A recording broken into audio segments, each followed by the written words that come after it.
Liniile Nazca sunt o colecție de geoglife gigantice, desene sau motive gravate în pământ, aflate în câmpia de vest peruviană la aproximativ 250 de mile sud de Lima, capitala Perului. Create de cultura antică Nazca din America de Sud, reprezentând diferite plante, animale și forme, liniile Nazca vechi de 2000 de ani pot fi apreciate pe deplin doar atunci când sunt privite din aer, având în vedere dimensiunea lor.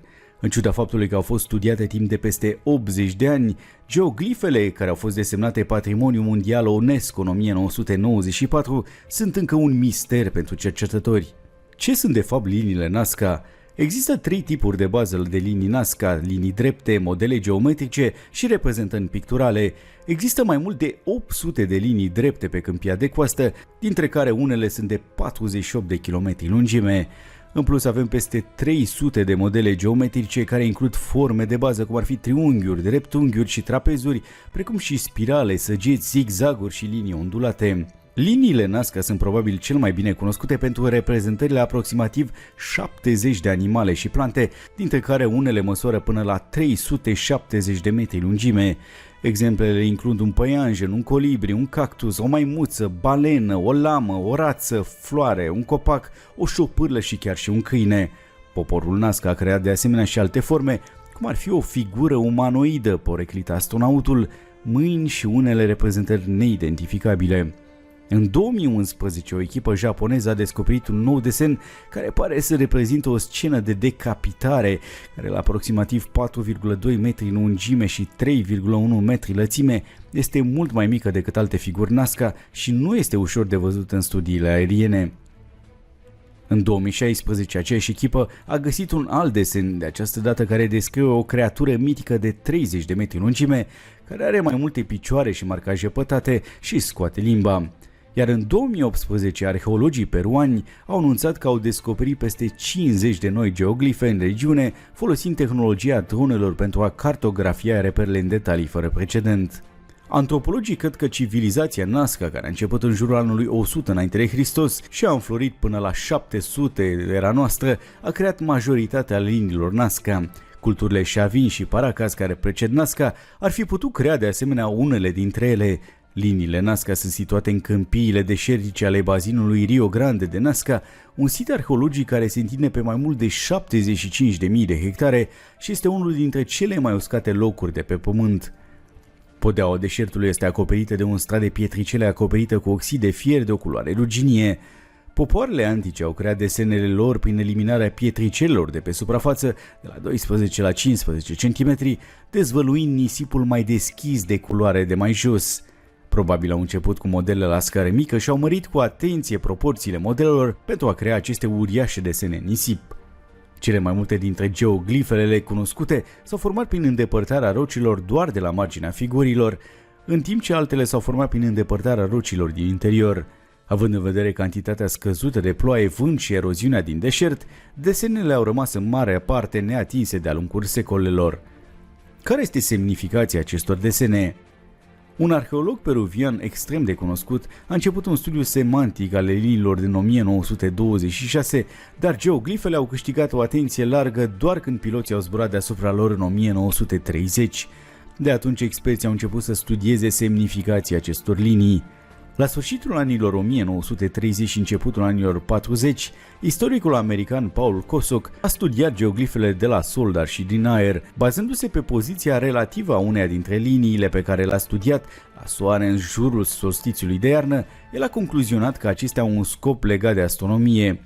La scurt timp după aceea, Maria Reiche, un arheolog și traducător german, a concluzionat de asemenea că desenele au avut un scop astronomic și calendaristic.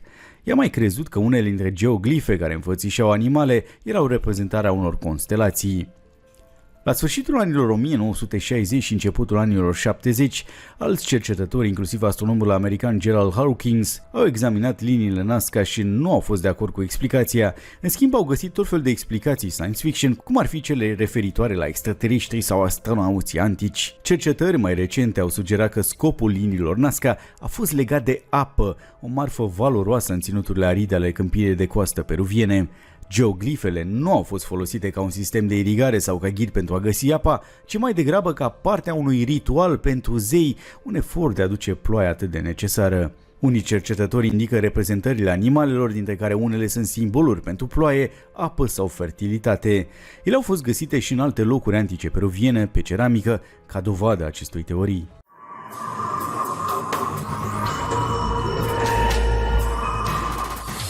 Civilizația egipteană continuă să ofere descoperiri cu adevărat incredibile legate de tehnologiile, de cunoștințele pe care egiptenii le cunoșteau cu mii de ani înainte să fie inventate de lumea modernă.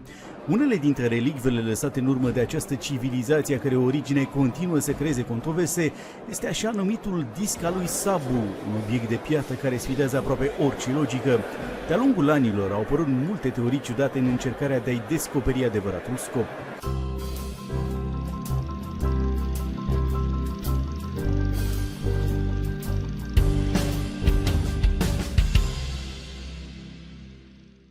Oricine vizitează vastul muzeu de antichități din Cairo va fi uimit de bogăția de comori ale Egiptului antic conținute în interiorul acestuia. De la faimoasele comori găsite în mormântul lui Tutankhamon, la statuile faraonice și mumiile bine conservate, acest muzeu este oprirea numărul 1 pentru toți iubitorii acestei culturi antice.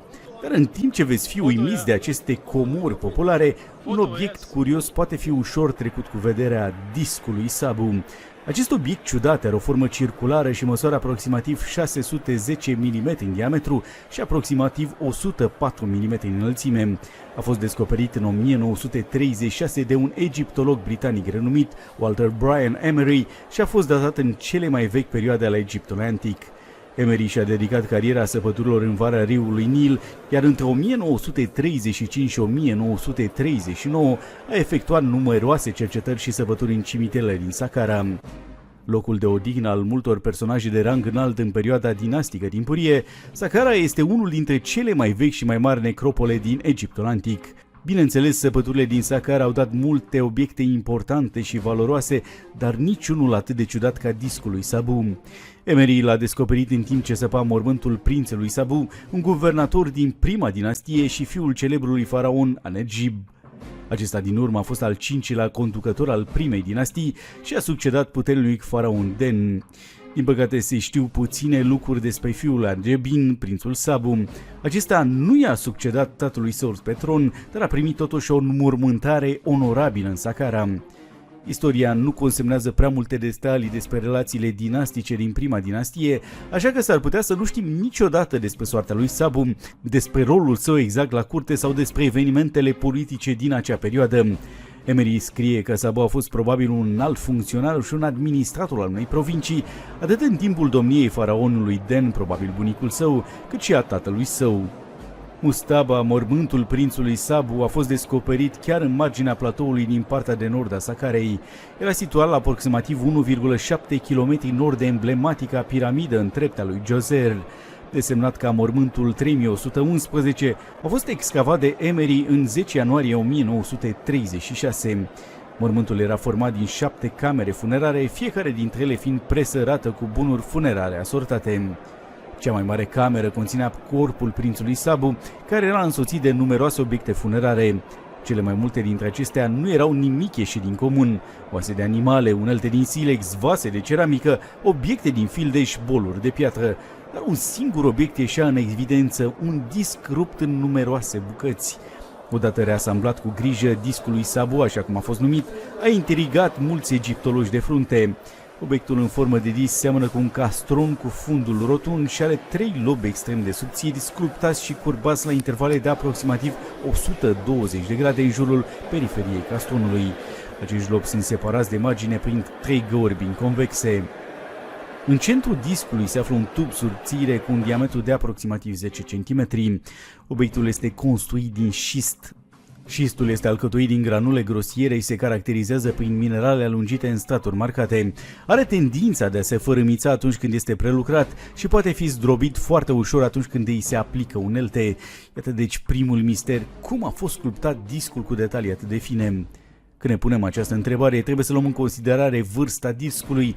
Mormântul prințului Sabu este datat în jurul anului 3000 înaintea erei noastre, ceea ce înseamnă că discul este vechi de cel puțin 5000 de ani. Se crede că uneltele folosite atunci erau făcute din piatră și cupru, ceea ce ar fi făcut ca meșteșugul fiind să fie destul de dificil, dacă nu imposibil, mai ales pe un material atât de fragil pe cum este piatra de șist. Cumva discul lui Sabu pare ne la locul lui într-un mormânt al unui nobil din prima dinastie. De-a lungul anilor au apărut multe teorii convingătoare. Aproape imediat după descoperirea sa, discul a fost promovat ca fiind un vas sau un arzător de tămâie sau pur și simplu un obiect decorativ sau ceremonial banal. Însă mulți cred că acest lucru este departe, foarte departe de adevăr. O singură privire și doar cunoștințele de bază de mecanică și inginerie oferă o interpretare cu totul diferită. Acest disc ar putea fi partea unui mecanism. Un istoric amator plin de resurse ar putea să fi rezolvat misterul. Înarmat cu o imprimantă 3D, această persoană a creat o replică exactă a discului lui Sabu în încercarea de a-și demonstra propria teorie.